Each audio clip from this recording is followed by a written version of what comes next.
ایک صاحب نے سوال پوچھا، کہنے لگے میلاد کس کو منانا چاہیے؟ میں نے کہا اس بیٹی کو منانا چاہیے میلاد جو زندہ ہوتی تھی تو دفن کر دیا جاتا تھا، پر میرے رسول نے فرمایا اب جو بیٹی پالے گا نا میں اس کا بازو پکڑ کے جنت میں ساتھ لے کے جاؤں گا۔ میں نے کہا میلاد اس ماں کو منانا چاہیے جس کا بیٹا گلے میں رسی ڈال کے ماں کو منڈی میں بیچ آتا تھا۔ میرے مصطفیٰ کریم نے فرمایا جنت 7 آسمان کے اوپر سدرۃ المنتہا کے پاس تھی، پر میں نے وہاں سے کھینچ کے لا کے ماں کے قدموں کے نیچے رکھ دی ہے۔ میلاد اس باپ کو منانا چاہیے جس کی اولاد ڈنڈوں سے مارتی تھی، پر رسول کریم علیہ السلام نے فرمایا سن لو سن لو سن لو، اب جس کا ابا راضی ہوگا اسی کا اللہ راضی ہوگا۔ میں نے کہا میلاد اس غریب کو منانا چاہیے جو بھینس کی طرح بکری کی طرح منڈی میں بکتا تھا، پر مصطفیٰ نے کالے رنگ والے حبشی غلام کو سینے سے لگا کے کہا غریبوں کو چھوٹا نہ سمجھنا، میں اللہ کا رسول جب جنت میں جاؤں گا تو آگے بھی غریب ہوں گے، پیچھے بھی غریب ہوں گے، دائیں بھی غریب ہوں گے، بائیں بھی غریب ہوں گے۔ فرمایا امیر ویٹنگ لسٹ میں ہوں گے، 500 سال بعد جنت میں جائیں گے، غریبوں کے لیے جنت کے دروازے 500 سال پہلے ہی کھلوا دوں گا۔ اسے منانا چاہیے، میلاد منانا چاہیے۔ اور میں نے کہا مولوی سن، تجھے پوچھتا کوئی نہ، تیرا ذکر کوئی نہ کرتا، لیکن تو ممبر پہ بیٹھا ہے، تو محمد عربی کے نام کا کھا رہا ہے، تو علی کے نام کا کھا رہا ہے، تو عمر عثمان اور ابو بکر کے نام کا کھا رہا ہے، تو اسنین کا صدقہ کھا رہا ہے۔ تجھے نہ تیری کبھی کسی نے برادری پوچھی، نہ کبھی تیرا کسی نے ایڈریس پوچھا، نہ کبھی کسی نے تیری سند پوچھی، لوگ تیرے نعرے لگاتے ہیں، لوگ تیرے ہاتھ چومتے ہیں، پھر مان جا کہ تجھے صبح بھی میلاد منانا ہے، شام بھی میلاد منانا ہے، اور تجھے یہ کہنا چاہیے خس خس جنہ قدر نہیں میرا ایتے صاحب نو وڈیائیاں میں گلیاں دا روڑا کوڑا، ایتے محل چڑھایا سائیاں، تیرا کام تھا تیری آنکھیں بھیگی رہتی۔ اور اس بوڑھے کو بھی میلاد منانا چاہیے جس کے بارے میں میرے نبی پاک نے فرمایا سفید داڑھی والے کی جس نے عزت کی اس نے تو رب کی عزت کی، اس نے تو رب کی عزت کی میرے بھائی۔ اس مزدور کو بھی میلاد منانا چاہیے جس کے بارے میں نبی پاک نے فرمایا جو اپنے ہاتھوں پہ چھالے ڈال کے مزدوری کرتا ہے میں نے تو اسے رب کریم کا دوست بنا دیا ہے۔ ہر اس طبقے کو میلاد منانا چاہیے جسے میرے رسول نے عزت عطا فرمائی۔ اس بہن کو بھی میلاد منانا چاہیے جس کے بارے میں نبی پاک نے فرمایا اگر کسی کا باپ چلا جائے اور اس کے حصے میں بہنیں آ جائیں، 4 بہنیں، 3 بہنیں یا 2 بہنیں بیاہ کے جو آیا تم پہ سے، میرے محبوب نے فرمایا میری انگلیاں جڑی ہوئی ہیں نا اس طرح میں اسے اپنے ساتھ جوڑ کے جنت میں لے کے جاؤں گا۔ اس بہن کو میلاد نہیں منانا چاہیے۔ میرے رسول پاک نے فرمایا جس کی بیٹی واپس آ جائے، طلاق ہو گئی یا بیوہ ہو گئی، واپس آ گئی، نہ بچ سکی واپس آ گئی، فرمایا واپس آنے والی بیٹی کی جو باپ خدمت کرے گا میرے رسول پاک فرماتے ہیں میں قیامت میں اس کا سفارشی بنوں گا۔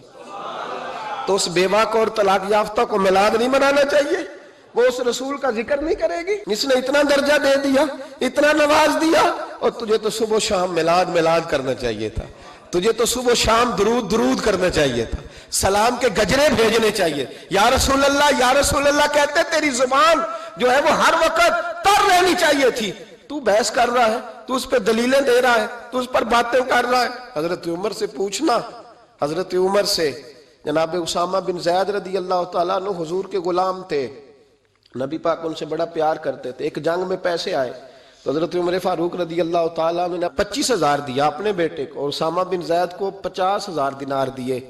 بیٹا کہنے لگا ابا جی وہ تو چھوٹے ہیں میں بڑا ہوں، وہ حضور کے زمانے میں بچے تھے میں جہاد کرتا تھا، یہ آپ نے کیا کیا؟ تو حضرت عمر رو پڑے، کہنے لگے بیٹا یہ تیرے باپ کے سر پر جو عزت کے بال ہے یہ مصطفیٰ کے اگائے ہوئے ہیں۔ نبی پاک اسامہ سے نبی پاک کا پیار بڑا تھا، حضور کی محبت بڑی تھی۔ بیٹا اس کے ناک سے رینٹ نکلتی تھی تو رسول پاک اپنے ہاتھوں سے صاف کر دیتے تھے، حضور اس کو گود میں بٹھاتے تھے۔ میں کیسے بھول جاؤں رسول پاک کے احسانات کیسے۔ حضرت عمر جا رہے تھے تو مکے کے رستے میں ایک تنا آیا، کھجور کا خشک تنا، حضرت عمر نے اس کو بازوؤں میں لے کے رونا شروع کر دیا۔ عمر کیا ہوا؟ کہنے لگے یہاں تو میں اونٹ چرایا کرتا تھا، یہاں، اور میرا باپ مجھے مارا کرتا تھا، دیکھو آج عمر نعرہ لگاتا ہے تو کیسر و کسرا کہاں، او بھائی اصلہ نال جو نیکی کریے، ہاں ہاں ہاں ہاں اصلہ نال جے اصلا نال جے نیکی کریے تے وہ نسلاں تاک نہیں بھول دے، ہاں بے اصلا نال نیکی کریے تے پھول کنڈیاں نال تول دے۔